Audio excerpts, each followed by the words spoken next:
Hi everyone, welcome to Bants with B. Happy holidays. Today's episode is going to be focused on women and money. I think that as we are going into the new year, resolutions are going to get made, and I know that for me personally, every year my resolution is to be a better manager of my financial resources. And what does that look like? I picked this topic because I feel that money is often like a taboo subject for ladies to discuss. I don't know why. Even amongst my girlfriends, it's it took us a while to get to the point where we were like discussing money.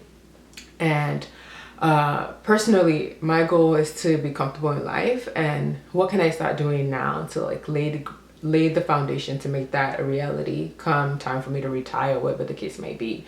So I'm just going to talk about a few steps on acquiring wealth, managing your resources. The first way, the rule of money is either earn more or spend less. Like, make sure either your expenses are lower than your income, or your income are significantly greater than your expenses, so you can always be on the positive side.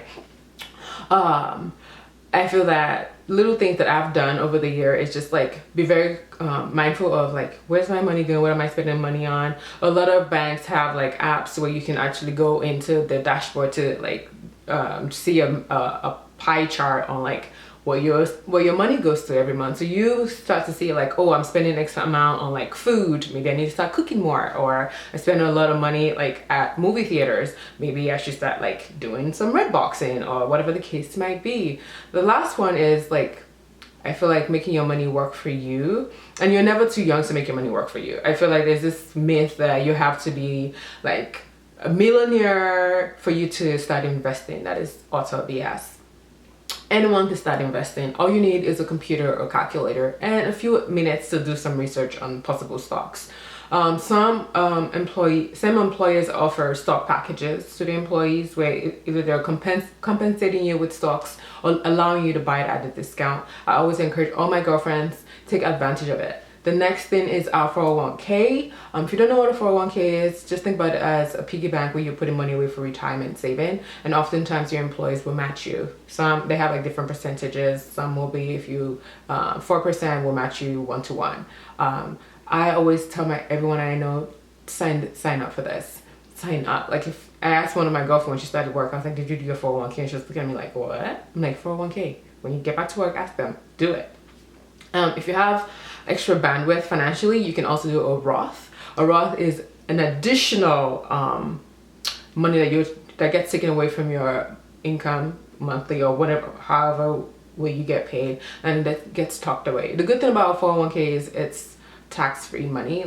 You're not paying taxes on that money that gets taken out, but you do get, based on whatever the setup is, if you were to withdraw the money, then obviously you get taxed for that. So making your money work for you, investing. One of my friends' fiance actually had this conversation with me. Shout out to you, Kule. And he was like, yeah, look at these stocks. And he actually sent me some stocks to look at and all this stuff. It's not rocket science, honestly. You just take some time to research, okay, what do I want to invest in, or why should I start investing? I always tell people, these things will appreciate in value, not depreciate. A car will depreciate in value, right? If you bought a new Louis Vuitton bag today, it's going to depreciate in value. If you bought a new pair of designer shoes, it's going to depreciate in value. So what can I do now to make sure that my money is actually earning some interest? I mean, there's a typical put in a savings account, but that earns you what, 0.000% yeah, not really significant. If you want to start looking into investing, which I mean, you don't have to, but if you want to, there are self-serve services. Ameritrade is one, Scottrade is another one that you can do it yourself. They have the platform, and you can go and buy and sell.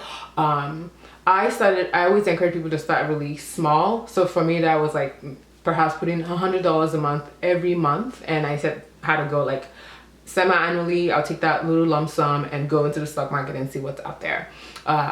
I advocate for a lot of research. My friend actually was started to look at trends. So right now, wearable technology is huge. We're moving into the 3D printing. We're moving into self-driving cars. This is the kind of conversations you're having. Okay, once we reach that peak of that trend, who are going to be involved in that? Like, what suppliers are going to be involved? Are they on the stock market? If yes, like, can I buy their stock? How expensive it is? There are some really expensive stocks. Apple is over $100. Google is like super expensive, and then there are like manageable ones. I believe Microsoft is about like $45-$46 for one. So little things, I mean, you play to your strength, right? They play to your strength. There are others who are like, they're under like $10. Pharmaceutical is also a great industry to look at because, hey, healthcare, people are always going to be sick. We're always going to need drugs and all that stuff. So just little things like that. I'm encouraging a lot of females to take this on this year, like make that your challenges. How can I make my money work for me in 2016, and what can I do now to make that reality? And when girls tell me, oh, I don't have time for that, I'm like, look, babe, you're buying 3 bundles of Malaysian hair, you're buying 5 bundles with closure, silk closure at that. You know it's expensive. And how many times are you really gonna wear that hair? Compared to, I put this money away for 10 years, and after 10 years I can actually afford to do some form of technology where they can install each strand to my hair. For me, it's just like, what is the short-term value being provided, and what is a long-term value, and what are the comparison? Is it up to apples, or is more greater than the other? If yes, what am I willing to sacrifice? So it might be those pair of Louboutin shoes you were holding on to, that you might have to let go to try to start funding some of these ideas.